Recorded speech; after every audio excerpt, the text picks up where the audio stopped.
Okay, everybody look at the person next to you, go, shh. There you go, let's get everybody's attention. I want to make sure we have enough seats, okay? Lisa, you look like Alice in Wonderland. What are you looking for? A lady, my beautiful lady. You got a beautiful lady? Oh, there you go. Well, good morning, everyone, again. My name is Jeannie Sweeney, and I'm the founder of the Above Board Chamber. And I am so excited to see you all. Do you have a seat? Okay, this one needs to be a seat. Okay, they're bringing in more chairs. Okay, we're good. I am founder of the Above Board Chamber, and we are 14 and a half years old. So we'll be going into our 15th year pretty soon, and we are excited to be here. I have no idea what that is. Microphone. Okay. Do I need that? Okay. How many people are here for the first time? Raise your hand. Well, welcome. We're happy to have you here. The Above Board Chamber, as I mentioned, has been around. I am founder of the Above for a little while. What we do panels of experts that teach business topics. I am known to be a panelist snob and an MC snob. So we only pick the best. And we wanted to talk to entrepreneurs this month. We wanted to know what their secret is. Because sometimes when we own businesses, we all go through trials and stuff, and it gets difficult and gets hard. And some of us have one more door to go through, and we keep it shut and we don't walk through it. These ladies walk through it. And they're going to tell you how it was not easy, but how you persevere and keep trying, and anything is possible. And each one of them have done amazing things, as well as our MC. He has his own business too. He's an entrepreneur as well. Funny, this month we have all panelists in both counties. The people that don't know, we also meet in Naples. We had all ladies on that one too. Just to be fair, I did call some gentlemen up, and every single one of them were on vacation or something, and they were very disappointed that they couldn't come. So I told the people in the Naples meeting on Tuesday, I said, you know, this is just my personal opinion, but I think most women agree with me. If you took 2 sheets of paper, right, and put men on one side and women on the other, and see how fast you could fill out those papers, you could do the women like that, right? The women that are doing stuff in Southwest Florida, right? And we got men, we love our men, but the women are the rock stars, I think, as far as I'm concerned. So we are blessed to have each one of them here today. They have totally different businesses, they have totally different stories, but we're gonna love each one of them and enjoy them. Members of the Above Board Chamber know we have a lot of benefits for our members. For instance, if you do blogs, you can put blogs on our website for free. Blogging is really good because it's a good opportunity for you to get people to know who you are. Even if you do 2 paragraphs of something, just tell them your passion. And those things are really, really important because people follow passion. So it's free. You can put press releases up there for free. You can put events up for free. And if you're looking to hire people, you can also put that up for free. We like to do a lot of things free for our members that keep them going. We also have something called a dream team, which is really important. I realized about a year ago, I had a lady that joined, and she filled out an application. She put her name, didn't have a business name. She didn't have a website. She didn't have all these things, and she wanted to be a member, and it bothered me. I was like, there are people that have businesses, but they can't do things. They can't make themselves look good because they don't know how. I have April. April, raise your hand, so everybody knows April. April makes me look good. She designs everything we do with the Above Board Chamber, and she's phenomenal. So we started something called the Dream Team. Jim is also our photographer on the Dream Team. How the Dream Team works, if you're a member of the Above Board Chamber and you need help, we can get it done at a discount. We have members of the Above Board Chamber that will do those special things for you to get things done. They can do newsletters, they can do graphic artists, they're graphic artists, they can do all different things. I think you did a bus last year, right? You did a bus for Naples, but April has a flyer up now, right now, if anybody's interested on things that you can get a discount. So if you need help with your business, April is your girl. She's my girl, and I'll share her. So she's amazing. We also have another part of the Above Board Chamber, and it's called the Christian Chamber of Southwest Florida, or the Southwest Florida Christian Chamber. What we do with that is we try to find out what's going on in our churches. Because for many years, when I have gone to meetings, and I'm sure the rest of you as well, you go to a meeting and we have a priest, a pastor, or a rabbi up in the front, right? They get up and do a prayer, they sit down, everybody forgets the prayer, and everybody forgets the person. And it used to intrigue me, like, isn't there more? Shouldn't we get more and see what they're doing? We need to know what's going on. So with the Southwest Florida Christian Chamber, we're looking for pastors that will go up and say a prayer, but we're all looking to find out what's going on at their church, so everybody can know what's going on. So right now, that's really important to me, because I work with a lot of nonprofits, and a lot of nonprofits are having a really hard time right now. Their budgets are being cut, there's things happening all around, they don't even have to do a budget for the upcoming year, because they don't know what money they're gonna get, so we have to figure out a way to help them. And I think church is a way that we can help, because if we bring people to the churches and they join the churches and they start getting revenue, maybe we can get them to help some of our nonprofits in our community so we can keep those programs going, because we need all those programs that are important. Another thing we're doing with the Above Board Chamber, I've been wanting to do this for a couple of years, so we just started. It's called Mission Possible, Strategies for Nonprofit Success, out-of-the-box ideas for real-world nonprofit challenges. And this is going to be Tuesday, August 12th for our nonprofits, and it's at the Hilton. It's gonna go from 8 o'clock in the morning to 4:30. You're gonna be able to, nonprofits are gonna be able to get a breakfast, a lunch, and snack. And throughout the day, there's gonna be all kinds of prizes, and we have entertainment during lunch. The price for our nonprofits, because we love our nonprofits, is $25. We have a lot of members that have a lot of money, and they pay $200 for a program like this. But that's not what we're trying to do. We're trying to make sure that everybody can come. So we have Dawn from the laboratory. She's gonna be talking about partnerships. We have Florida Gulf Coast University. They're gonna talk about volunteerism. Did you know that Florida Gulf Coast University, that you're not allowed to graduate from there until you volunteer in the community? Isn't that amazing? Isn't that like a really great thing? There's only 2 schools that we know, universities in the United States that are doing that right now. So they're gonna come and teach about volunteerism, but they're also gonna be able to help the nonprofits in the community get help from these students that can go help them in their workplace. So I'm very excited about that. We have financial people coming to help. We have somebody that's gonna help them on special events. We have Tiffany, she's the CEO of the United Way in Cuyahoga County. She's gonna talk about grants. She's got a lot of ideas on grants. We also have the Cuyahoga County Community Foundation. We have our very own Janine Joy from our United Way here in Lee County. She's gonna teach board organization. She said to me, why do you want me to teach board organization? I said, because you have like 27 board members. Nobody in their right mind would have that and be able to have a good brain. It would make me crazy. But she does it so well, so we want to know her secret, and we want the nonprofits to learn. We're also gonna talk about venues. We also have 2 companies that are working together to talk about how to grow your endowment. So they're excellent, wonderful. We have Julie from the county here, is gonna teach CDBG, Community Development Block Grant. She's gonna talk about that. It's the same grant that's in all the counties, so she's gonna help. And then we have somebody helping us with videos, the importance of videos when you're doing a nonprofit's gonna do an event or something. So we have a lot of people, and we're very, very excited about it. So I just wanted to bring that to everybody's attention, because I believe if we can do all we can for our nonprofits to run a program like this where we can educate them and get them with other people, and if we can open up the churches and knock down the walls and open the doors and find out what they're doing, maybe we can work with the community a little better together. Maybe we can get people in the nonprofit, maybe don't have a roof over their head right now, maybe the churches can help them. So that's my dream, so if you all will pray with that for me, and just hopefully we can help everybody do a whole lot better this year, so we can help everybody. If we lose our nonprofits, we're gonna lose all parts of our community. And that's really, really important that we take care of them. So that's my passion for the rest of the year, folks, so that's what I'm gonna do. But in the month of June, the Above Board Chamber members will shine a light in the real world journey of some of Southwest Florida's most accomplished entrepreneurs and business leaders.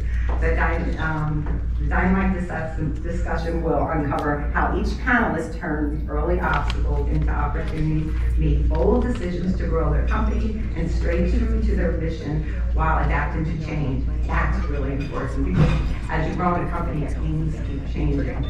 So we are really excited, but in order to do these programs like that, we are blessed to have some great sponsors. So where's Mr. Adam? Where are you? Come on up, Adam. Adam's from Florida Southwestern State College.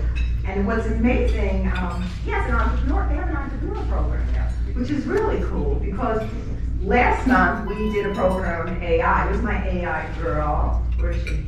Where are you? There you are back there, my favorite, I favorite. But we were talking about, excuse me, we were talking about doing entrepreneurs. We had somebody on the panel from your school. And she went back and told the school, and the school called me and said, we want to sponsor both meetings. But they have an amazing entrepreneur, and they have open mic thing that's going on right now. Yep. You want to tell us a little bit about that? Thank you all for having me. So my name is Adam Davis. I am Professor of Entrepreneurship at Florida Southwestern State College. We recently had 2 rounds of funding that we received from the Dabler Foundation, 1.9 and 1.6 million to start our institute and then our innovation center. So we created a program with 9 entrepreneurship classes, which is comprehensive. Most associate's programs have 4, most bachelor's degrees have 5. We combine that into an associate's of science. So this is the scientific approach of entrepreneurship. Anyone can start a business. I started my first businesses before I had any education, but my most successful businesses came when I had structure and program and understanding on how to accomplish it. Plus I had more support. I started to get mentorship. So that's what FSW is trying to provide for the community. We're trying to provide that ecosystem for entrepreneurs who wouldn't know about a group like this, wouldn't know how to expand their horizons. We're trying to bring it into that space. And then we've been doing pitch practices with Cap Table Nation, which is our venture capital firm that's working with us. So we have one coming up next Thursday night at our Charlotte campus from 6 to 8 p.m. if you're interested. Open mic, you can come out, you can pitch, you can watch, whatever you'd like to do. I'll be there. I think I might be emceeing that one. But we're just trying to create better opportunities for the Southwest Florida community and keep our talent in this community. So. Yeah, amen. Thank you. So that's pretty. So, Tanya, you can slowly chew. I'll keep talking. Tanya's going to represent her bank, Gulf Coast Business Bank, which is a phenomenal bank, and it is, I think, just turned 3 years old, right? So we are excited to have them. They're very involved with the Above Board Chamber, and we just love what they do in their community. And Jeannie just told me that we were actually members of the Above Board Chamber before we even opened the bank. Is that right? Before we had the building. Before we had the building. Yeah. That's pretty cool knowledge. I'll have to take that back. Gulf Coast Business Bank is Southwest Florida's newest community bank. As Jeannie said, we just turned 3 years old. So we specialize in all aspects of banking for businesses, and we also have residential mortgages. 2 questions I want you to ponder. Who is your banker? Not who's your bank, but who is your banker? Who's the person that you have their cell phone number that you can call? When is the last time they were out to your business and had a conversation with you? If you struggle to answer those 2 questions, then I want to ask you a 3rd question. Why do you still bank there? Give us a call. We'd love to talk to you. I'd like to say I'm Southwest Florida's Business Acquisition and Growth Specialist. And the reason I say that is we will talk to you about what your needs are, and then we will find the right path for you. So we do commercial conventional loans as well as SBA 7A and SBA 504. So we'll find what's right for you that works. And if we don't have something, then we will give you an option where it can help you out. So we'd love to talk to you. We'd love to hear your story. We'd love to hear your goals and what your dreams are, and make that happen together. Give me a call. Thank you, Tanya. There are our sponsors this month in Lee County, so thank you very, very much. One of the things that we do differently around here is we get everybody's bios all the time. And bios are great, unless you're sitting in a chair and you listen to a whole bunch of bios, right? And I've seen over the years that people they left while I was reading people's bios. So we have the bios of all of our wonderful people that are involved today that are, when you RSVP and stuff, everybody knows and there and everything. So what I like to do is something a little different. I like to get to know them a little bit because they're doing some really cool things. I do have their bios in front of me, but let's start with Gail. So Gail, Miss Gail. Wait a minute. Yeah, it's one of my kids. No, they just all the time. Raise them and they don't go away. So true. Gail, you just won an award yesterday. Does everybody know that? Does everybody know John Shepherd? Did they know John Shepherd? John Shepherd probably was the closest person to Jesus in Southwest Florida. He was amazing. I ran a Christian chamber many, many years ago, and he was part of it. It's really important, Jeannie. Show them where you're at. You're stuck.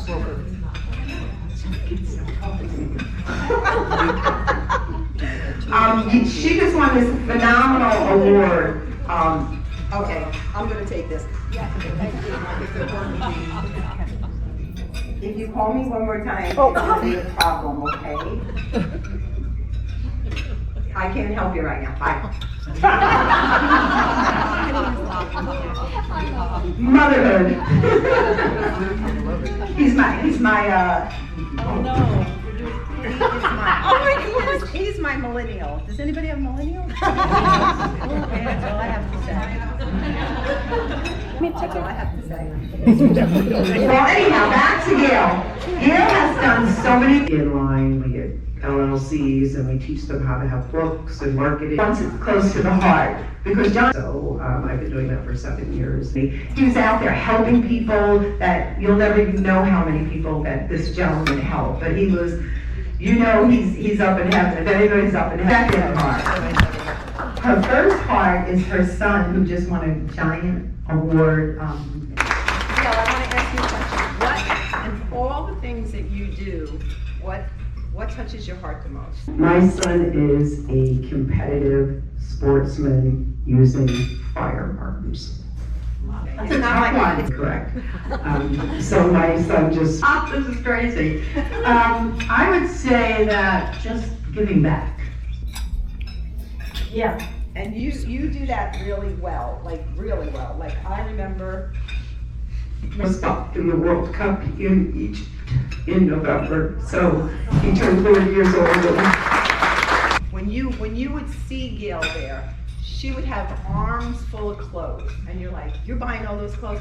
No, she was buying them for every young girl that she basically. Egypt. The Nationals are in Egypt in November. So my son is a graduate of Purdue, where he led the rifle team, and he has his master's from FGCU. But his whole goal has always. She finds these young people. And COVID took that away in the beginning. So we're shooting for the World Cup, which he's achieved, and in 2 years maybe the Olympics. People work there now?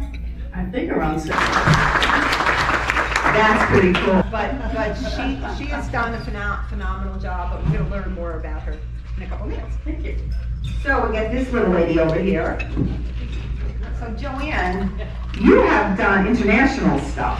It's a lot of international stuff. And then you came to Southwest Florida, and you became the rum capital of the world. It's my retirement. It's your retirement, the rum capital of the world. But, so it has every, Joanne's favorite thing in the whole world is animals, their businesses. And I think when we learn people, because she worked hard for what she accomplished. It wasn't easy, but she did it because she got animal shelter. Brits. About favorite thing about it. Oh, favorite thing you like to do? To be giving them. There's 2 things. Okay. So I volunteer with the Junior Women of Initiative program in Collier County, and it works with Macaulay's, stand up Liz, just quick. who go to the Boys and Girls Club. And we meet every Monday during the school year. And In Lee County or Cape Coral, Cape Coral, when we started out, we only had about 140,000 people. how to do an interview, to how we actually take them out to a dinner to show them how to have great manners. So that is first and foremost. That's very important to me. And then second is, yes, I do work with entrepreneurs who are just starting their business, or entrepreneurs who they've had a business for a while, but they just can't figure out how to take it to the next level. And those are some of the most rewarding things. And that's one of the things about all 5 of these ladies is they do great things. They have great companies that they work really. Did I say that right? Correct. You know, I said it right. Well, I said, you know what, there's just too many women hanging around. There's so many restaurants, which we all know. But you know what, sometimes people do extraordinary things. She does a lot, as well as these two ladies. But what really caught my eyes, okay, so I've had a couple, she played a key role initiating $1.2 billion for post-hurricane. With executives, most It's a executives big deal to me. have a good sense of the skills their workforce has, and they also have a good sense of where they want to take. Helping the county fulfill part of the HUD requirements for the grant. And so we needed to do the community Get them there. sessions and helping check all the And we help them develop that roadmap. Then after that, developing the strategy, the training is easy. And of course, right now, the big push is AI, so So it was a lot of work for over. requesting that kind of assistance from us. Does that help? Yes, sir. That's good. We appreciate that. So he has prepared questions that our panelists already gave him, okay? But if you have questions throughout this, feel free to write them down. You got little pieces of paper in front of you. Just raise your hand and somebody will come to get them. And you're gonna learn a lot about her company. Just stay a little bit longer, just in case people have additional stuff houses, so we don't get flooded. So we're gonna learn about that. She's been around in this business for many, many years. 40 years experience in construction and administration and project coordination. Never told anybody they had a question. Maybe they couldn't write it on a little piece of paper, I don't know.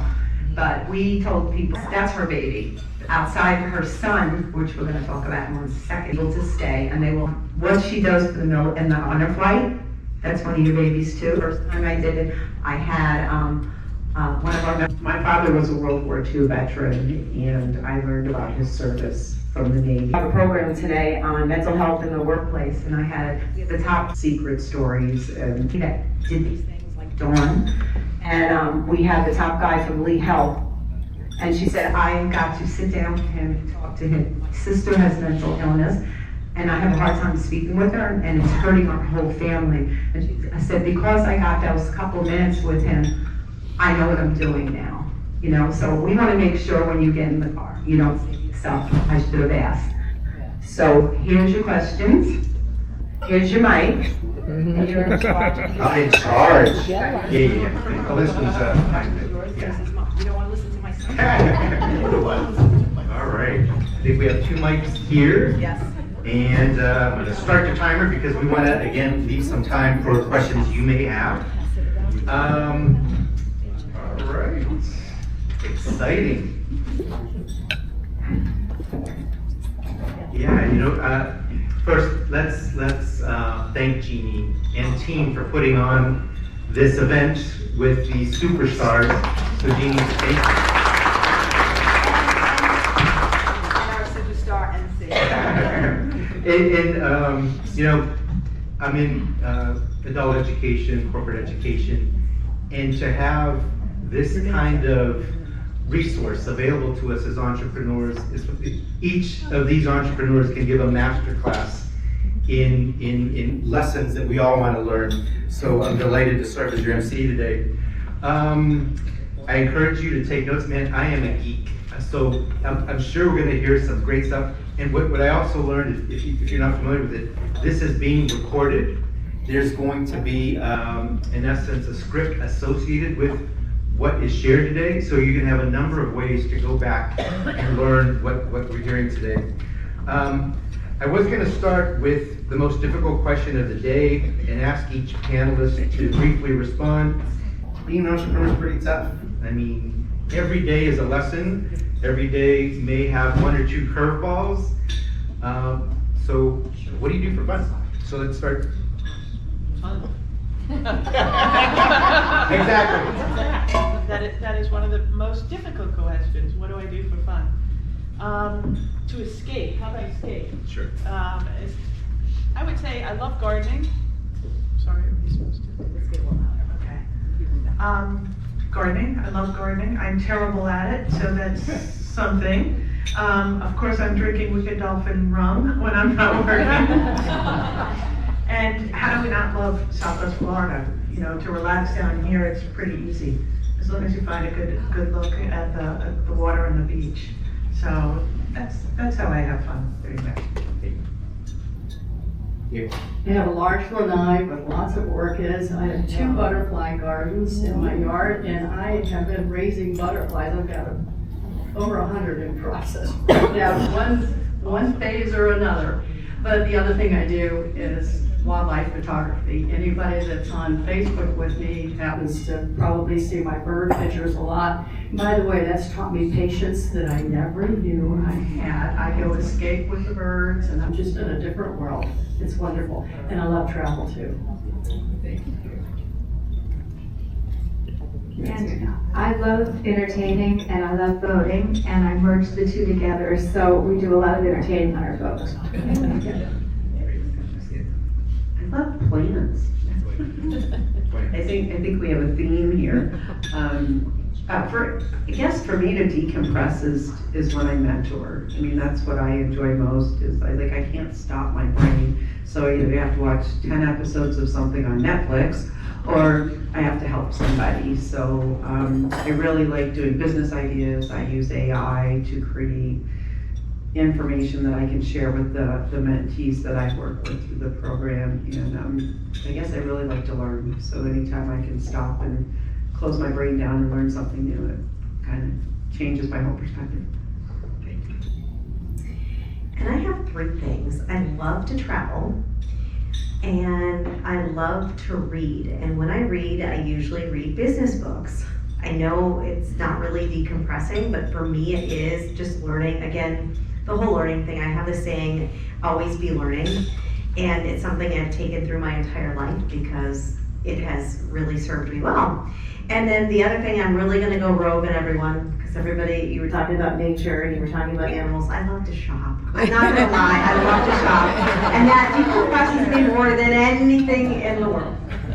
I like to shop too. All great answers. So let's, now that we got the toughest question out of the way, let's go back to Joanne. And when did you know you could or had the ability to not only start a business and grow it and manage a company? When did that revelation come to you? I would say that most entrepreneurs and most company owners probably knew that from the beginning, right? You have that entrepreneur spirit, and it starts right when you're young. You know, when I was young, I was always doing something. I always had a business going, and much to my parents' disappointment a lot of the time, because they would be, stop, and you don't stop, just keep going. So I would say I probably knew that when you're starting something so small and it's growing and growing, and my business overseas was like that, where you get into a realm that you say, oh my God, I don't even know what I'm doing now, I'm just really getting it done. You bring in some very special people to help you out, and that's how you continue your growth. But it's that spirit of not stopping and keep going that really, gets you going. Thank you. Ready, please. And any of the panelists, if you want to comment on a particular question, feel free. Otherwise, we can go on to other questions. Please, Betty. So I didn't know I was an entrepreneur. What happened with me is I got out of college and went to work for a CPA firm of all men, and they absolutely did not, this was a long time ago, 50 years ago, and they absolutely did not know what to do with me. And so they were asking me to get coffee, make copies, type and all this, and I really felt like I was in a bad place. And I looked around and I didn't see any other alternatives. And out of desperation, I started a firm, and look what happened. So I found out I was an entrepreneur. Pretty cool, huh? And there's a follow-up question for you, Gail. So what makes an entrepreneur successful? First of all, you have to have the skills, really, especially in a business like mine. You have to have the accounting skills. But also, you have to be able to multitask, do many different things. You aren't just going to be an accountant when you're an accounting firm, you're starting it. You're going to be networking, you're going to have to do some creative thinking, effective communication, you're going to have to take a lot of risks. You have to be a visionary to look what's ahead and be out there. And also, you have to take out the trash and do everything else when you're getting started. So and by the way, it's not a 40-hour job. Okay, so if you want a 40-hour job, work for someone else. Because frankly, for years, I worked around the clock. In fact, I have a joke, a standing joke about the 1980s. I know nothing. I don't know any of the music. I don't know any of the movies, anything. So when my hubby says, did you see that? No, it was in the 80s. So I completely missed out because I was working. So that's the price I paid, and you just have to know if you're gonna be successful, you're gonna have to pay a price. Great answer. Yeah, one of the business owners I met in Singapore, he had, everyone here is an MBA, Master Broom Administrator. So I think a related question for you, Sandy, what was your biggest challenge when starting your business and how did you overcome it? My biggest challenge was to be taken seriously, and because I was only 17 years old and a girl, and broke. So talk about starting off with, a lot of work ahead of me, but I had a vision and I knew what I wanted to do. It was clear, and I knew I was going to get there. It was just a matter of how I did it. So I started with what I knew how to do, and that was cleaning. And I started a little cleaning service, and then I worked my way to where I sold it, and then used that money to launch into owning a hotel, a little inn. And so it got me out. But really it was hard because even when I sold that business, by that time I was around 20, I still wasn't taken 100% seriously until I met somebody who did, and it was a mentor of mine, Jim Newton. And that really helped launch me, because you need a special friend to help you through those challenging times. And if he believed in me, and he was so well known, it helped give me credibility, and other people believed in me then. Yeah. Please read her book. It's great. It tells her whole journey from the very beginning. Thank you, Sandy. So Kina, you've led businesses through economic downturns, major transitions. What key mindset or strategy helped you not just survive, but innovate and grow? Well, owning a construction business in 2008 was not a good time at all. And I kind of said this the other day, we've always run our business. When I met my now business partner in 1992, it was him, one crane, and one guy. And I had a full-time job, so I would work full-time. I would go home at night, get out my typewriter, type stuff up, and put a stamp on it and mail it. And then, you'd go to the mailbox and wait for checks. After I married him and we had a baby, I could not work full-time. I go home and work full-time.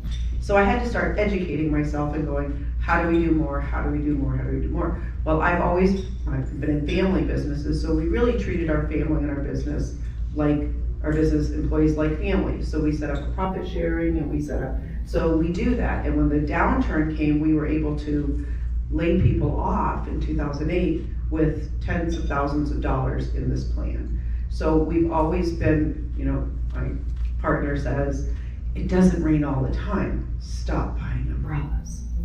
But I always prepare for the worst, and we have survived every downturn. But I've also looked back at every downturn has given me a new opportunity to learn something and make our company better, but also impact the industry. So my company, we've actually trained 22 of our competitors, operators, how to get licensed for running heavy equipment and cranes.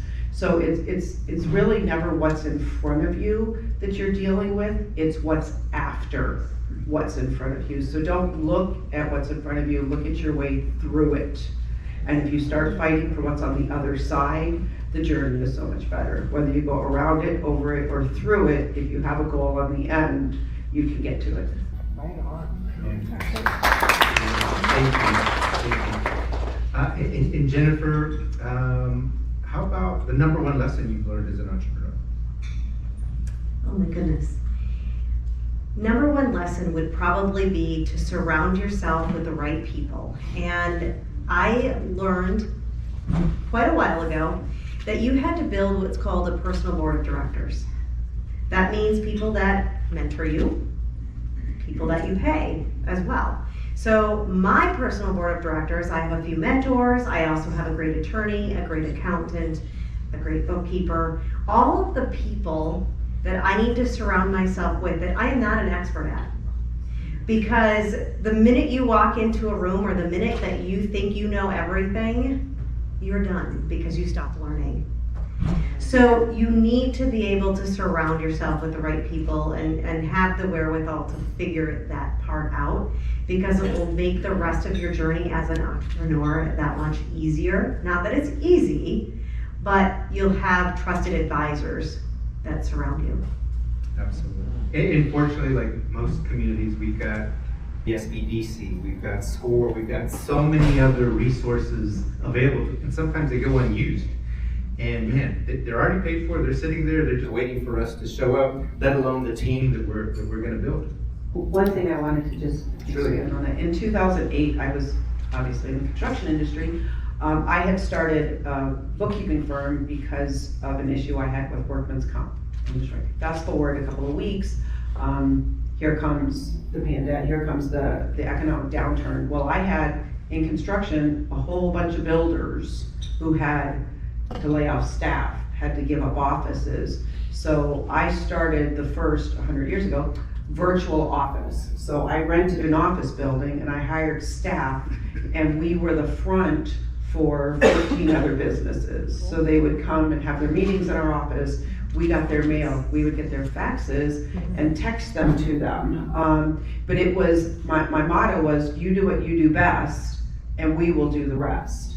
So 100%.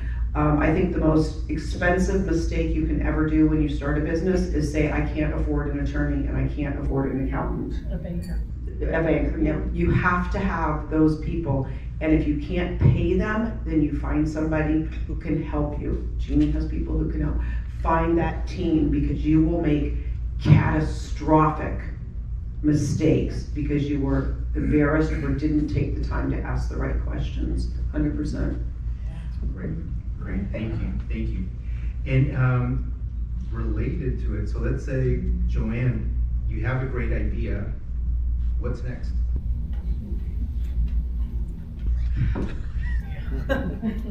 What's next? Of course, you know, everybody will tell you, you really need to put that business plan together. It's not a lie, you really do. You really need to at least get a foundation and a basis in what to start. And that's always important. Do you follow it fully? Probably not, you know, but at least it's guiding you along. How to start? You gotta follow through. People don't follow through. They have great ideas every day, and then the next minute they say, damn, I invented that years ago. Well, you didn't follow through. You didn't do anything with it. And that's what we see with a lot of people, especially a lot of people that call themselves entrepreneurs. They never take that next step and do the work. And like my father would always say, if that guy can do it, you can do it. And you really have to have that in your head.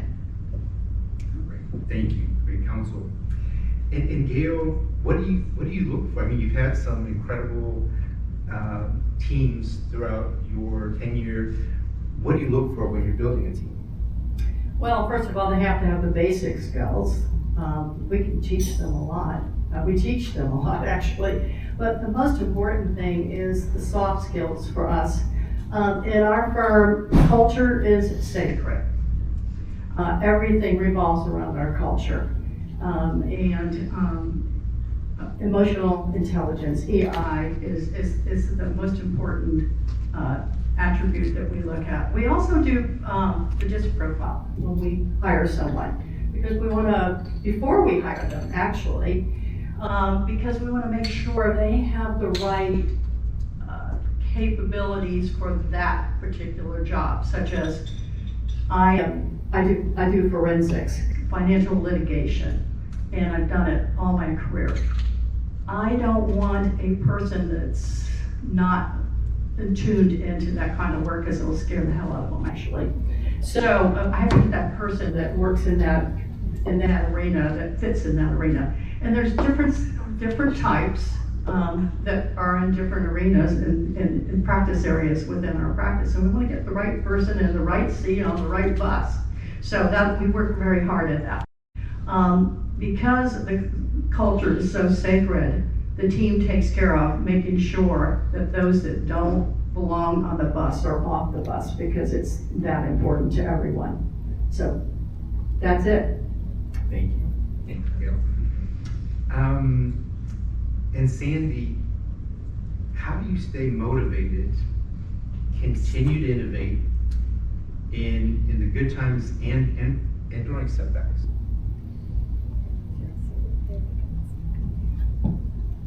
Well, you know, I've had so many different crises and setbacks, whether it be because I'm in the resort area and on the island, a lot of it has been to do with hurricanes or with the pandemic or with the algae blooms and the BP oil spills and everything. So whether it be the economic downturn, it seems like, because I'm in the hospitality business, and you spend your money when you have the extra money, and when you don't have the extra money, you don't spend it. So as a result, my business is very much vulnerable. So you have to be able to gauge that and know when to expand and when not to expand. I think the greatest challenge for me is learning how to walk away from a deal. Because sometimes, you know, you get emotionally involved in, for instance, let's just say it's a new investment, and you're all caught up in it, and it's easy, though, when you see things that aren't checking all the boxes that you know need to be done. I like to negotiate and try to work it through, but you can sometimes make a mistake by trying to work it through to the point that you're not listening to your inner voice. And that inner voice might be saying, no, that's the obstacle, that's the thing you shouldn't. And if you go ahead and buy that business, or you buy that house, or whatever, that your car, you name it, whatever it is, that little inner voice might be screaming at you later on, you shouldn't have done that, you know. So listen to that and be careful, and do read the fine print, and yes, do have a good attorney. Those are all the important things. Good CPA. Gail has helped me out so many times. Even though she's not my CPA, she's been my mentor, and many times I surround myself with good people because I ask a lot of questions, and I'm not afraid to say I don't know. And that helps me when I can admit that I'm not the know-it-all. I need their help. They're more willing to help me. Thank you, Sandy. And Kina, as someone deeply committed to the community and veteran support, how do you integrate purpose and philanthropy into your business model without compromising quality and profitability? You learn to say no.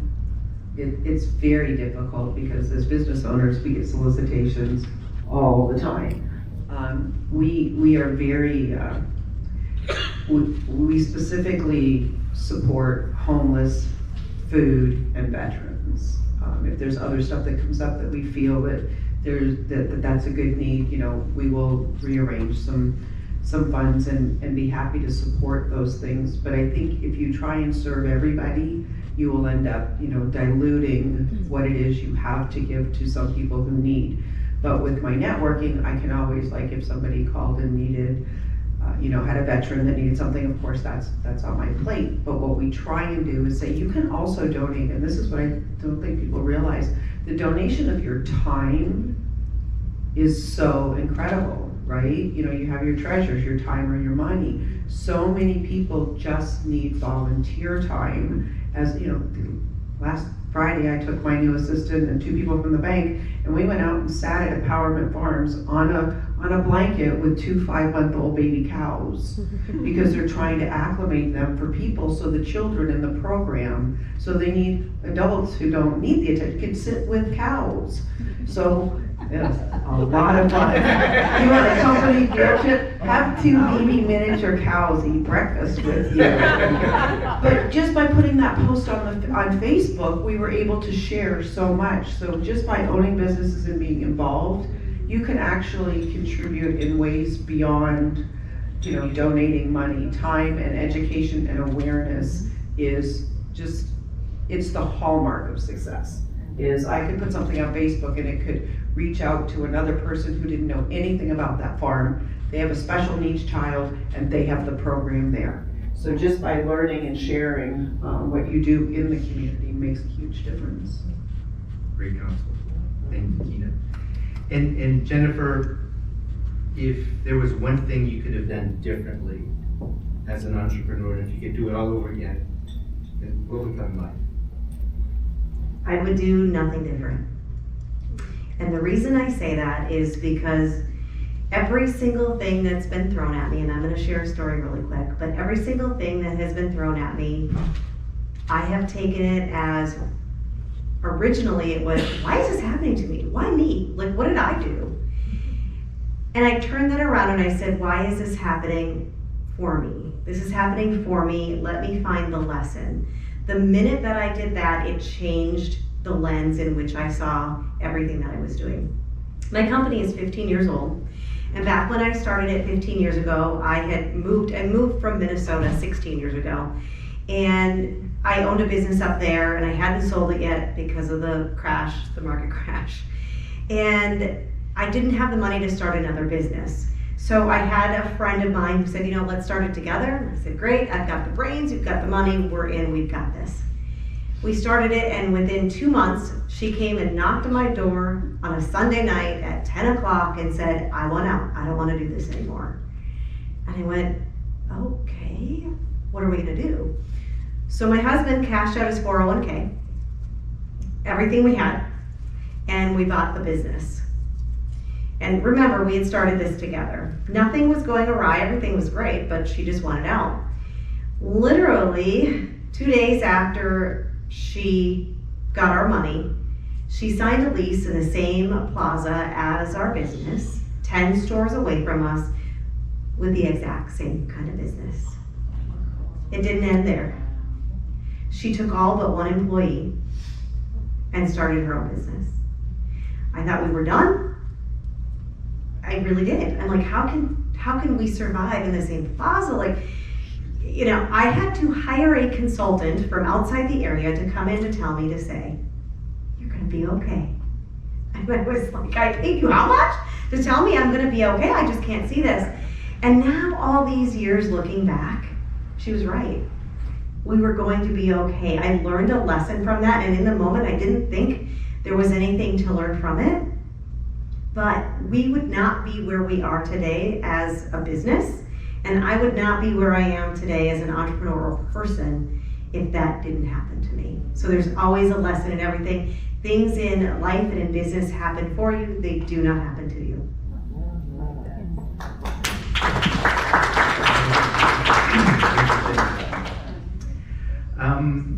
So Joanne, with Wicked Dolphin, and it's almost similar to the last question I asked you, but with Wicked Dolphin, you identified a gap in the Florida market. You built a successful distillery from the ground up. What was your process of transforming an idea into a sustainable, scalable enterprise? At that time, you're teaching yourself a lot. You're looking at everybody, you're looking at competition, you're looking at other businesses started and how they failed, and you're trying to take lessons from all of them. You might want to pick, when I had a business overseas, one of the things I did, because I started up a distribution company, and I mean, how would I know about distribution? I started looking at other distribution companies, how they started, what they were going, and I looked at one where I wanted to be, and I kind of followed their already map that they had. Of course, during the times things changed. Same thing with the rum company. We looked at larger companies, how they failed, how they succeeded, what was going on, what were some of the ideas. Then we looked at what our area needed. We are Florida, right? We need to support our communities. We need to have our own products. We need to cater to the tourists that don't need to see McDonald's on every corner and go to the Cheesecake Factory. I mean, when you're traveling, you really don't want that. You want to see something completely different. So we looked at those kind of ideas, and we just moved on from there. But you basically really want to look and learn from other businesses that are surrounding you. Thank you. So Gail, in going back to your comment about how there's your team members help you keep the guardrails up in terms of what's needed to be done and what's not needed to be done. So, so you build a strong company culture focused on ethics, excellence, and team empowerment. How did you shape that intentionally, that kind of a culture that is now such a successful enterprise? That's a great question. I'm thinking maybe over 30 years ago, I mean a long time ago. We noticed a chronic problem with our front office. They just didn't get along or take ownership of what they were doing. And all 4 partners at the time, we got this flyer in the mail, and we actually read it, which is incredible in itself.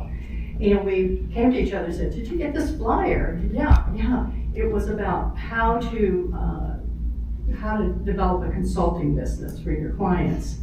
And so they had a little teaser up in Tampa. We all went to the teaser, and we bought in. Big time bought in. And it was expensive. It was a stretch for us, but we felt it was really important because we felt like our clients weren't taking us seriously enough. And they would hire other consultants when we knew we could do that kind of work, but obviously we weren't delivering that message. So we went through training and everything else, and once we did that, we thought our first client will be our firm. So we hired some limos and sent our entire team over to the other coast to go through training while we manned the office while they were gone. And we said, from this day forward, we're doing business differently. You are the front line. You are in charge. You need to tell us what to do because they're in touch. They know what to do. And we kind of just reversed the whole pyramid. And we've lived that ever since. So we take our team very, very seriously. And it completely changed everything. And we developed some serious reward systems and everything for good behavior. So good behavior became automatic. First of all, it was because they received awards and rewards, but second of all, just because it became the culture. So we didn't have any more of that, I didn't do it, it's not my job, none of that stuff. It's like, what can I do to help you? How can we make this better? I have an idea to streamline things. So it kind of just takes care of itself. It's a beautiful thing. Incredible. Thank you. So Sandy, it was in a way a little similar to Keena's question, but your journey was about not only about business but also deep community involvement. So how do you balance mission and margin, and what advice do you have for entrepreneurs looking to build both impact in their community and profitability? Well, I found that the two go hand in hand very well, especially in the restaurant business. And each time that I would open another restaurant, there was a local group of business owners and business ladies on the island that was called Zanta, still is there. And when I had a hotel at Fort Myers Beach and I sold it, and I had always dreamed that I really wanted to go to my favorite island, which was Santa Clara Captiva. So I scoped all kinds of places, and I scoped all the way down to Vanderbilt, and but I ended up on Captiva. So when I would open a restaurant, I would have the Zanta group, and we did like a little fundraiser for them. Well, I got all those ladies used to, I'd see them weekly at meetings, and that was great. I got to know them. They would come to my restaurants, and we would share ideas. So I think a lot of it is networking within your business. Now, you're asked a lot to give a lot when you're doing all this, and so,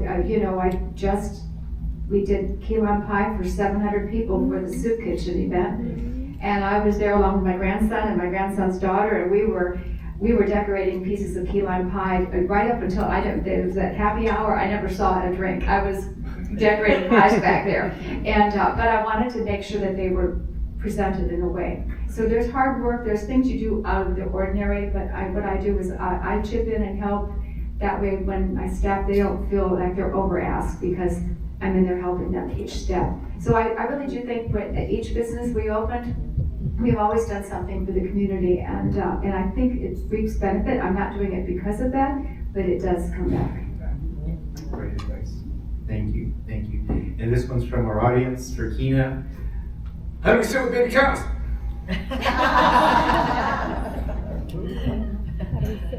How do you sit with baby cows? It's called Empowerment Farms, and it's in Naples, and you can Google it and tell Tiffany that's what you'd like to do. You can't just go out there because it is a, where they have programs and they're, you know, you can volunteer there. What I suggest is if anybody wants to do team building, take 4 or 5 of your employees, tell Tiffany you would like to come out and help. And she'll have you fixing fences, painting farms, slopping hay, planting. It's an amazing family place, and it's really, really grown. So they do a lot of special programs. They get kids off their cell phones and away from the internet, and they get their hands dirty, which I think is amazing. But it's Tiffany at Empowerment Farms in Naples. Great, thank you, thank you. Okay, for Jennifer, we've got 2 related questions. So one part of the question is, what is your best piece of advice for someone starting a business, right? And it's related to a question from our audience. Not everyone starts a business out of financial necessity. For someone who is already in a good place that knows they have more to give, it can be scary. What's your recommendation on dealing with that fear? So the first part or the second part? You pick.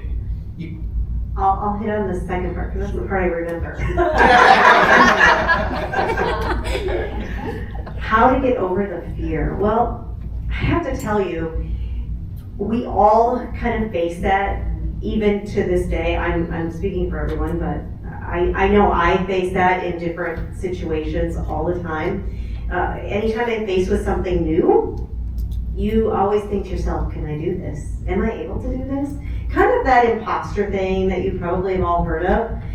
And look what you've built so far, right? If you're an entrepreneur, you've built something, you've started something, or you started something and you sold it, look at how far you've come.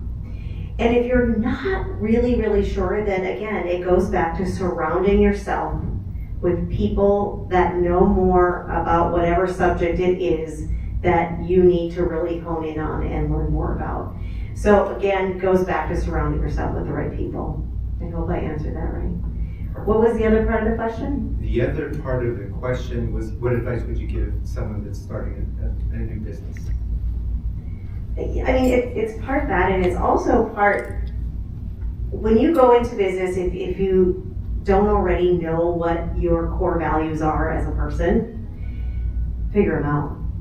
Know what they are, because this is really important.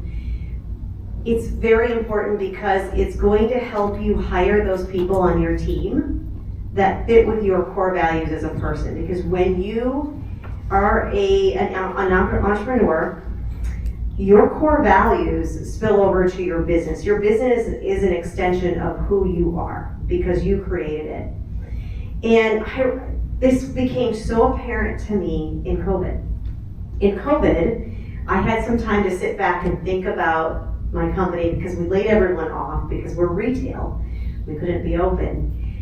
It gave me a lot of space to think about how my company was not ran, but the culture of my company. I wasn't liking what I was seeing. There was a lot of stuff that was happening. I had employees talking about me behind my back. I had people lying, cheating, stealing, doing all of those things. And I went, how did I not even see this? And you know why I didn't see it?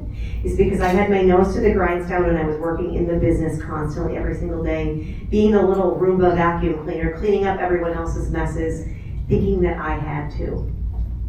The minute that COVID struck and I had some time again to separate myself, I realized, what am I doing? So I did one of the biggest things, boldest decisions that I ever had to make coming out of COVID, and I fired my entire staff, 50 people.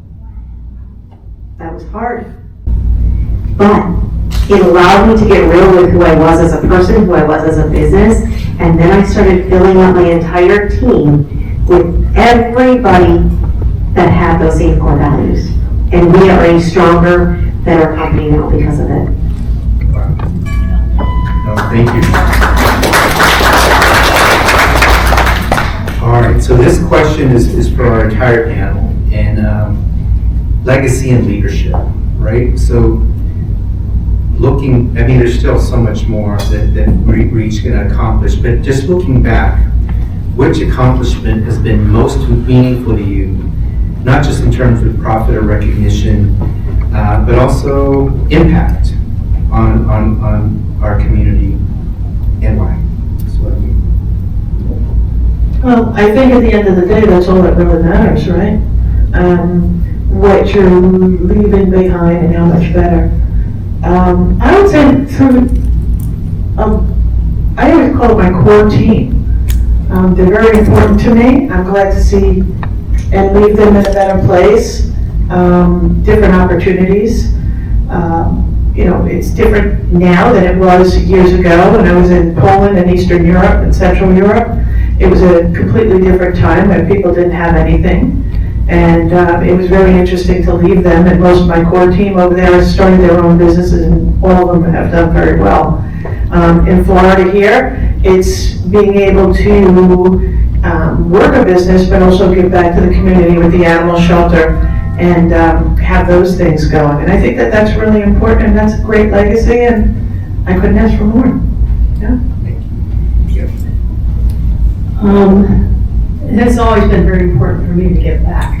So part of our culture is giving back to our community. So many of our team members serve on committees and various activities within the community. Also, we created an endowed scholarship fund at FGCU for accounting students. And we're very involved over at FGCU. In fact, I'm on the foundation board, and my partners are in different boards and different capacities over at the university. So it's a very important part of our team. Over 50% of our team either have their bachelor's or master's at FGC or both. So giving back to our community is a very strong core value of our firm. And we support that, and we pay for that activity, and we pay for the time for that activity. Sam, would you like to leadership and legacy? Yes. You know, I didn't set out to be in business to be a leader, or was I even thinking about leaving a legacy, but it's kind of turned into that. And so much of what I do is not just running my business. It's really trying to make the community a little bit better. And when I leave this world, that maybe I've made some impact in some way, in a positive way. And it's hard to gauge that. How do you gauge that you actually made a difference? You know, over all the years when we think of Pace Center for Girls that Gail founded here in Lee County, and I was the second president after you. Big shoes to fill, by the way. And but you know, all those changed lives of these girls that could very well have gone a totally different direction. We got them back on track and out of any kind of juvenile justice system and problems over the years. And so those are lasting. They're generational changes that made, or Habitat for Humanity, where we give the keys to a home to a family that now can be a homeowner. And instead of always paying rent and worrying about where you're going to stay, and people living in underprivileged, overpriced housing, they can now be a homeowner. So there's so many ways that we can make our own impact. But probably the biggest thing I've tried to do, and I'm not pumping the book, I'm just talking about from my heart, was I just wanted to be able to share the message of my faith.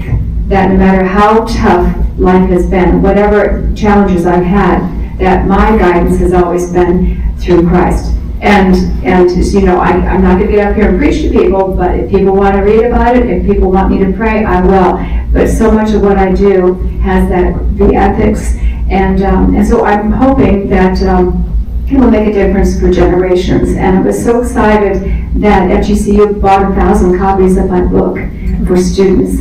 And that really made, that just warmed my heart, that people find value in what I've written. And it's not just about me, it's about other people in the community. So I'm excited that Florida Southwestern has an entrepreneur program too. That is one of the See you soon. Thank you, Sandy. I just want to be remembered as somebody who served.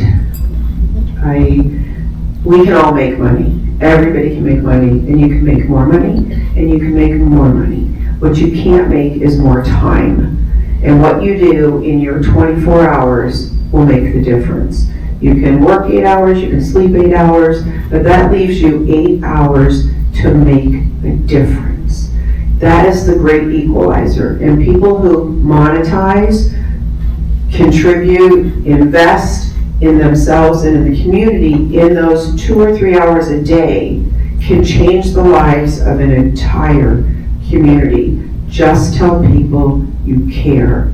Listen to people, let them tell their stories. Somebody may tell me something today, and I'm like, oh, that's very cool. Let me, change information, and I'll go back to the office, and I promise you, somebody will call and say, hey, I'm doing this. I'll be like, wait a minute. God just put that person in front of me right now, and that connection is there. So I ask that you serve. You don't have to serve on committees or boards. You can simply serve by listening. Look at somebody on the street in the eyes and say hello. You may be the only person that recognizes them that day. People, we lost a lot of people with COVID. We lost the ability to connect. We learned how to do this. I'm asking you, do this. Look at people, recognize them, say hello, ask them how they're doing, and don't listen for, I'm okay. So I want to be known as somebody who really tried to make a difference. Thank you. I realized as the years have gone on, I've been happy doing what I'm doing, but there was a point where I was like, I'm still feeling like I'm missing something. And that missing something was doing things in my community. And when I started doing things in my community, I started going, oh, I feel more fulfilled. I'm giving of myself, whether it's time, talent, treasure, whatever it is. It feels good. It feels so much better to give than it does to receive, and I really wholeheartedly believe that.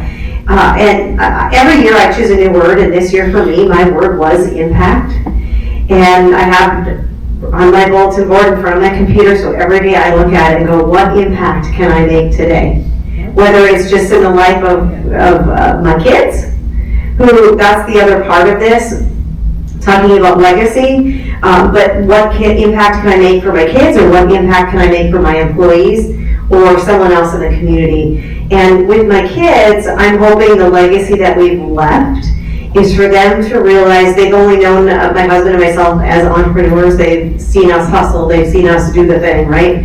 Is that we have instilled in them what it looks like to work hard, be honest, and live your dream.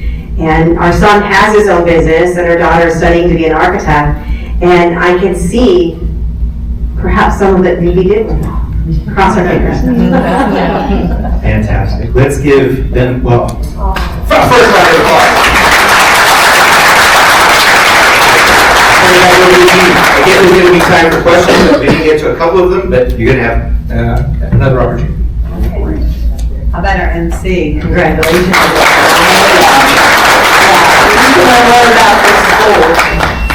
What I always tell my panelists at the end, and my MC at the end of the meetings, that when God brings us into the world, He gives us gifts, right? Yeah. But they don't become gifts till we give them away. So thank you for giving your gifts away today and sharing them with us. Because we need to learn. We need to learn. I do this thing like when everybody walks in the door, I hug them. And people say to me, why do you hug everyone? I don't know where you're coming from. And I've been doing this for 27 years. And I've stopped people and hugged them, and they started to cry. And I brought them back outside, and I pray with them, and I talk to them, because they're like a balloon, because we go through so many different things in our lives, and then we gotta go to meetings and do stuff, and we never get a chance to just let it out. So we want this chamber a place where you learn, but you're cared about, and you're part of our above board chamber family. As a matter of fact, in Naples, they call it the family. But I'm excited to have you all here today. My goal basically is when you walk in the door, you meet people, but that's not my number one goal. My number one goal is when you walk out that door, you walk out a little taller, because you learned something, and you got skills from these wonderful women and this gentleman that you can take with you, their stories, and how you can build your business. And don't be afraid. Don't be afraid. Because sometimes being afraid is the biggest door in front of you. And when you open that door, it could be magical. But like I said, surround yourself with great friends. I'm surrounded myself with great friends all my life, and I'm blessed with many of them. And we all can do things that we do together. I always tell my friends, if you look up at the sky and you see a star, it looks pretty. But if you see a whole bunch, it's brilliant. And if we can work together as a community, we can be brilliant. So let's help each other and get to know each other. Next month, we're not having any meetings with the Above Board Chamber. We're going to be concentrating on our big ones in August. We're going to have a meeting here, but we're going to have the big one in Naples at the Hilton. And then in September, we have something called How to Get Discovered by the Media, which is a lot of fun. I bring in a lot of media personalities, and over the years, we've given out a couple $100,000 worth of media prizes to members of the Above Board Chamber, because we need to learn. Even with the media, we need to learn the media. They need to learn us. I mean, a lot of people in the media are my friends, and we need